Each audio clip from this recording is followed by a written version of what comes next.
देश दुनिया की ताजा तरीन खबरों को देखने के लिए हमारे चैनल को सब्सक्राइब करें और बेल आइकन दबाएं।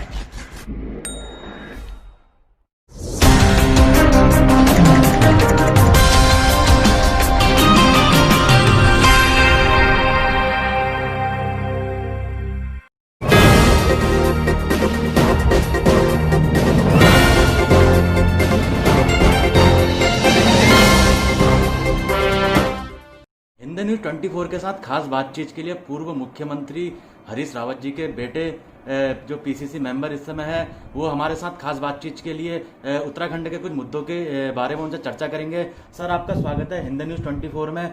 सर, सबसे पहले आपसे चर्चा करेंगे कि उत्तराखंड में जो प्लान को लेकर सर जो बात है कि उत्तराखंड के जो यहाँ के नौजवान लोग हैं वो लगातार प्लान कर रहे हैं अपने पहाड़ से, अपने घरों से। और सर, ये प्लान में कब तक लगाम लगेगी, आपकी क्या प्रतिक्रिया है? मैं हिंद न्यूज़ का धन्यवाद करता हूं कि उन्होंने आपने जो है बड़ा एक विचारणीय प्रश्न मेरे से पूछा है। पलायन एक बड़ी जो है उत्तराखंड के लिए एक बहुत बड़ा यक्ष प्रश्न है कि उत्तराखंड की जवानी और पानी दोनों ही उत्तराखंड के काम नहीं आते। आज 20 साल हमारे उत्तराखंड राज्य को बने हुए हो गए हैं और लगभग दोनों ही पार्टियां इसमें सत्ता में रही, चाहे वो भाजपा हो चाहे कांग्रेस हो। लेकिन कांग्रेस के समय में मैं आपको बताना चाहता हूं, जब 2002 से 2007 तक हमारी सरकार रही और 3 वर्ष माननीय पूर्व मुख्यमंत्री हरीश रावत जी की सरकार रही, उस दौरान हमने बहुत प्रयास किया कि किसी तरीके से जो उद्योग धंधे हैं वो पहाड़ पर चढ़ सकें। और हमने उसमें जो है बहुत सी हमारी कोशिश, ये हरीश रावत जी की कोशिश रही कि जितना हमारा ये माल्टा है, खुमानी है, हमारा पूलम है, इसका जो है इसमें काम आ सके, इसकी वाइन बन सके। और वाइनरी के लिए हमने बहुत से निजी प्रयास भी किया कि कई लोगों ने इसमें इंटरेस्ट भी दिखाया। लेकिन उसको पूर्णतः जब तक हम उसको धरती पर उतारते योजना को, तब तक हमारी सरकार चली गई थी। नहीं तो हमारे योजना थी कि भाई वाइनरी बने, हमारे जिस तरीके से हिमाचल की तर्ज पर हम चाह रहे थे कि उत्तराखंड का भी विकास हो। और मैं ये बताना चाहता हूँ कि सिडकुल को लाने का काम कांग्रेस पार्टी ने किया। आज आप देखिए उत्तराखंड में 2 तरह का पलायन है। एक, लोग पहले जो है वो दिल्ली, बॉम्बे और बड़ी बड़ी सिटीज़ में जाते थे। आज पलायन हो गया है अल्मोड़ा से, चाहे बागेश्वर हो चाहे चमोली हो। तो ये पलायन जो है वो नीचे उद्योग जो हमारे जहाँ जहाँ लगे हैं, चाहे वो हरिद्वार का सिडकुल हो, चाहे वो रुद्रपुर का सिडकुल हो, सितारगंज का सिडकुल हो, तो यहाँ भी हमारे पहाड़ी क्षेत्र से बहुत पलायन यहाँ पर हुआ है। लेकिन इसको रोकने के लिए भाजपा ने पलायन आयोग तो बना दिया, लेकिन क्या उसकी नीति होगी, क्या रणनीति होगी, वो आज 3.5 बरस होने जा रहे हैं, बिल्कुल भी स्पष्ट नहीं है। उसमें राज्यसभा सांसद बलूनी जी ने एक अच्छी पहल भी की, लेकिन उसको मूर्त रूप से धरती पर अभी तक ये लोग उतार नहीं पाए हैं।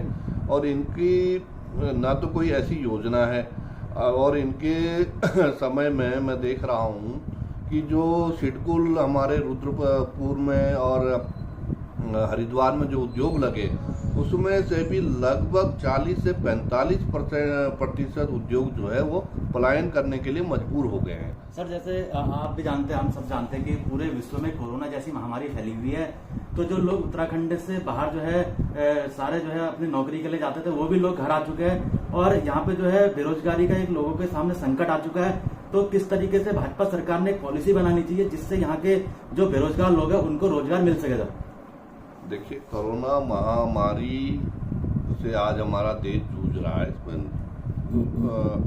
और इस बीमारी के दौरान जब ये शुरुआत हुई थी कोरोना की, तो हमारे हरदिल अजीज हमारे नेता राहुल गांधी जी ने पार्लियामेंट में ये बात कही थी कि हमारे देश में 21 इंटरनेशनल एयरपोर्ट हैं, आप इनको बंद कर दीजिए, क्योंकि ये बीमारी बाहर से आई है, हिंदुस्तान की देन तो है नहीं। तो अगर वो एयरपोर्ट बंद कर दिए जाते और जो लोग फॉरेन से आ भी गए थे उन लोगों को उचित समय पर क्वारंटाइन किया होता तो आज कोरोना इतना नहीं फैलता। लेकिन जो बीती ताही विसार दो, हम उस नीति पर चलते हैं, जो हो गया उसका तो वो नहीं किया जा सकता।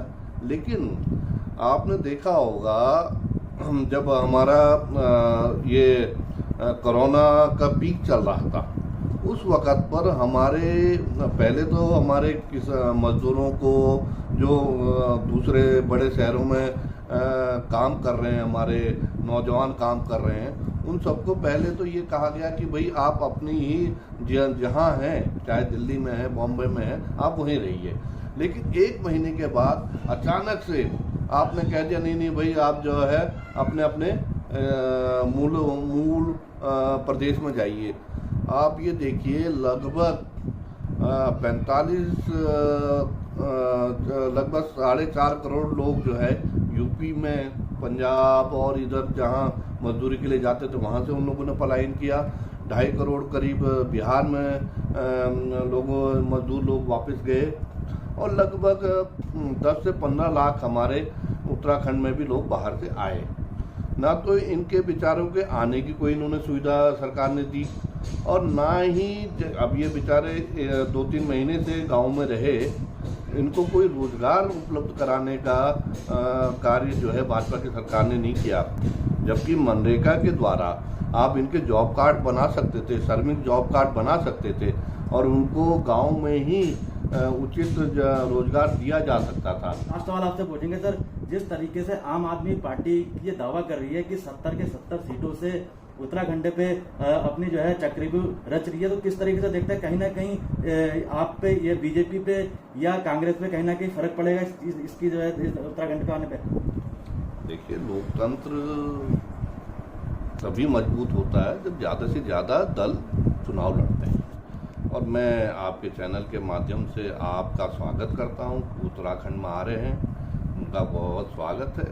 और जब कोई नई पार्टी आती है, एक नई दिशा, एक नया प्लान लेके आती है, लेकिन क्योंकि इनकी सरकार भले ही दिल्ली में रिपीट हो गई, लेकिन दिल्ली जो इन्होंने प्लान बनाया है, मैंने उनका जो अध्यक्ष और उनके जो भाषण सुने, उसमें मुझे कहीं भी ऐसा नहीं लगा कि भाई दिल्ली एक अलग स्टेट है और उत्तराखंड एक अलग स्टेट है। इसकी भौगोलिक संरचना अलग है।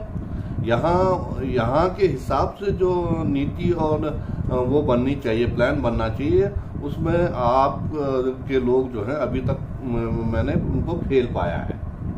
आगे वो क्या करते हैं अब ये उनके नीति निर्धारण वाले जाने, लेकिन अब तक वो जो है हमारे उत्तराखंड के ना तो युवाओं को, ना बुजुर्गों को, ना महिलाओं को अपनी तरफ बिल्कुल भी आकर्षित नहीं कर पाए हैं।